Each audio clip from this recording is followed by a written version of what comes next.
Can't film with you in my lap, can I? Because people think you're a lapdog. And you're not. You're not a lapdog. Hi guys, hope you're all okay. Welcome back to the channel. Thanks for joining me today for another video. I thought I would do a update video on the ham radio shed shack that I started building way back in June.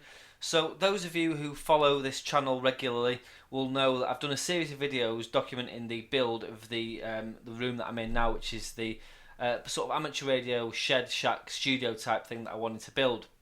So I actually started this back in June, and it sort of took me probably 10 days of full work between the end of June and now to get this thing finished. With work and things like that, it's been a really slow sort of progress build, and I've sort of took a few weeks off it and things like that to get all the stuff done. I've just started another job as well, so yeah, everything's just been going on, so I've not had a chance to spend a lot of time on this, so hence it taking me so long. But we're sort of 90% there now with the build of this thing, and I've actually moved virtually everything into it. So I thought I would just show you around today, show you what I've done, how it's laid out, where everything's positioned, and what's left to actually finish. So build-wise, the build of this thing, I had really simple requirements for this. It just needed to be warm, damp-proof, windproof, basically like an outdoor room, so like a room that would be in your house outdoors. And that's what we've managed to actually achieve with this. This building is really warm. It maintains a decent temperature anyway, so we've had some really cold nights, and I've been in here without a heater on, in just like a t-shirt or a sweatshirt, and it's been absolutely fine. It's maintained a good temperature, no damp, no moisture, you know, good ventilation in here, and it's a really comfortable, nice sort of space to be in. So it's built primarily from OSB on a timber frame, so it's OSB 3, which lasts for ages, and it's clad and completely covered. It's double layered thick.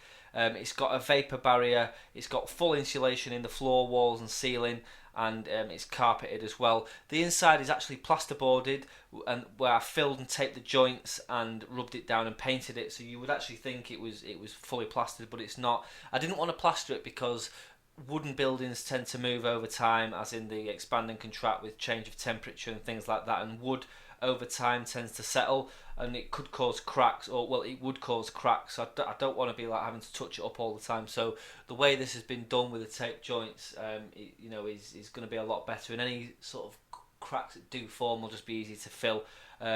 Usually what you find with this sort of method is any cracks that would tend to appear, a coat of paint would actually fill them anyway. They're very, very tiny hairline cracks, whereas if it was plastered it would be more noticeable. So I just didn't want to plaster, plus it just keeps costs down as well. So yeah, it's virtually finished. The only things that are outstanding is electric. I'm running off an extension lead from the house at the moment to run the electrics in here. I'm not running a great deal at the moment because I'm not spending masses of time in here, but electrics, I'm just waiting for them to be plumbed into the house electrics. We're having our energy company changing our consumer unit in the house and some other bits and pieces, so as soon as that's been done, this will be wired up to the house on the ring main, which will give it full electrics. There's 5 or 6 double plug sockets in this building, which are all wired up, ready to go. The consumer unit is in, ready to go, and the wire, or the 2 wires, go out to the house, and they're up at the house ready to be installed, so it's just a matter of time on that.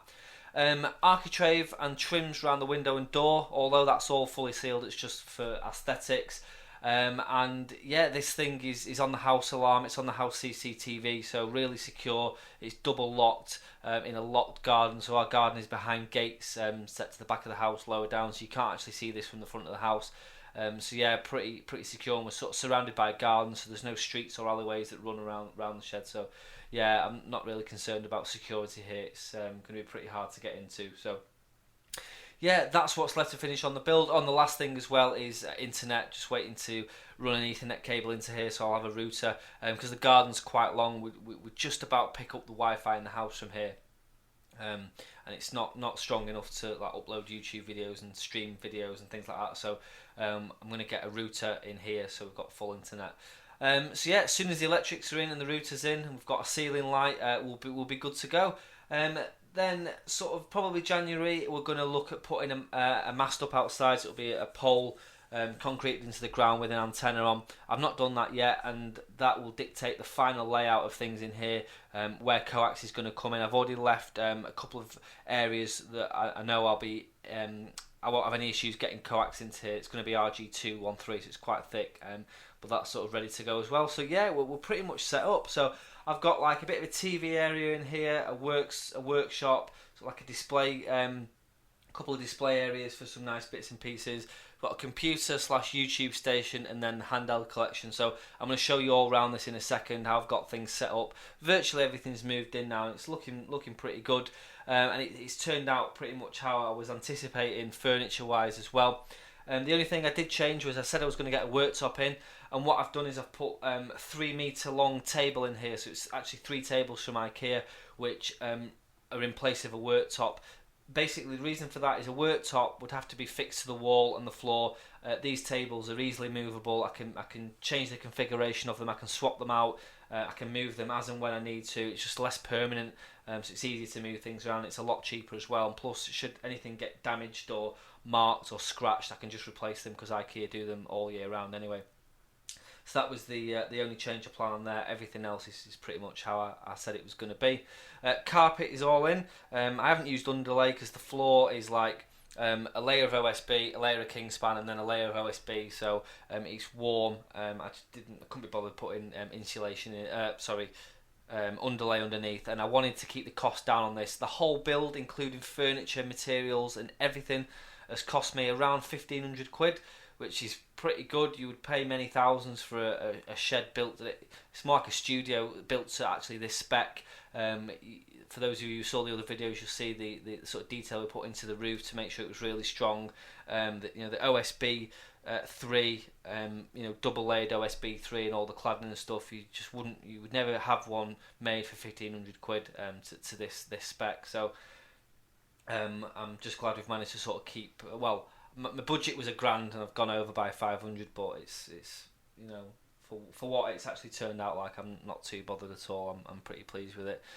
I think I've covered off everything. Like I say, once the electrics are in, everything will be sort of better in here. And because of this new job, I've not actually had loads of time to spend in here really, unfortunately yet. But that'll all change soon once things settle down. So I'm just looking around now to think if there's anything else that I've missed. I don't think there is. So what I'll do now, guys, is I'll move the camera and I'll show you around the various areas. It's a really big, chunky size space. It's 8 foot wide, 16 foot long, so a really good space in here to work in. It's not cramped at all. There's tons of floor space, to move around in. Tons of work surface space. We've got the 3 metre long table down that side. We've got like a desk that's about 1200 wide here. So plenty of space to get stuff done. And what I'm eventually going to do is put a sofa in the corner as well, which will be pretty cool. So so plenty happening. But what I'll do now, guys, is I'll show you around.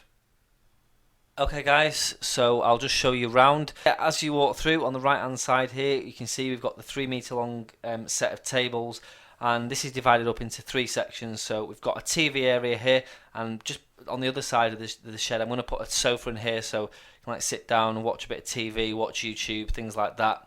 This TV will also double up as a monitor, so I can like have the SDR running on it or have the radar box running on it. So yeah, this was an old TV that I found in the attic, so I just thought I'd bring it down and get it set up because it's working fine. So yeah, and underneath this table here I've got a little chest of drawers that's full of like tools, soldering iron, hot glue gun, tape, pliers, wire cutters, all that sort of stuff for repairing radios, screwdriver sets, things like that for repairing and stripping stuff down. On the middle table, this is where the main shack's going to be. This is where the radio is actually going to be. At the moment, I've got a bit of a shelving unit on there with a couple of radios and a couple of network radios. So you can see the Senhike N60 there and the Enrico TM7. And this is just sort of housing some bits and pieces for now. I've sort of not got my head around how I'm going to configure this when the main radio's in here. I'm going to get an Icon 5100 in here like I've got in the house because I just think it's a cracking radio. So that'll be the main radio in here. So as soon as I've got everything set up, I'll look at how that's going to work out. But this is going to be the main sort of shack operating area. And then on the last table, we've got a sort of workstation here. So I've got some plastic drawers, which have got all components in, like connectors, bits of coax leads. It's got machine screws in for making quarter waves and just all sorts of bits and pieces in there, electrical tape. Connectors and everything there just for stripping stuff down. There's plenty of drawers left over for adding more components as and when they come into the shack. And there's an old computer monitor there as well, which I again just found in the loft. Probably end up scrapping that, but I just put it in here now as I was moving things around. And we've got a GSM desk phone there as well. And then underneath I've got some tubs that I got from IKEA. These are about £1.50 each, and I've just labelled these up. So the problem I had in the old QTH was everything was just sort of stored away, locked away in cupboards, and you just couldn't find anything. So now these are actually all organised. I've got like batteries, belt clips, lanyards, power leads, connectors. I've got a tub full of torches in there. There's wire for making power leads. There's a tub at the bottom there full of Motorola i355 gear, and the supporting peripherals to go with that. That's quite hard to come across, so keep them safe down there. And yeah, just everything that supports the radio gear all goes into these tubs here.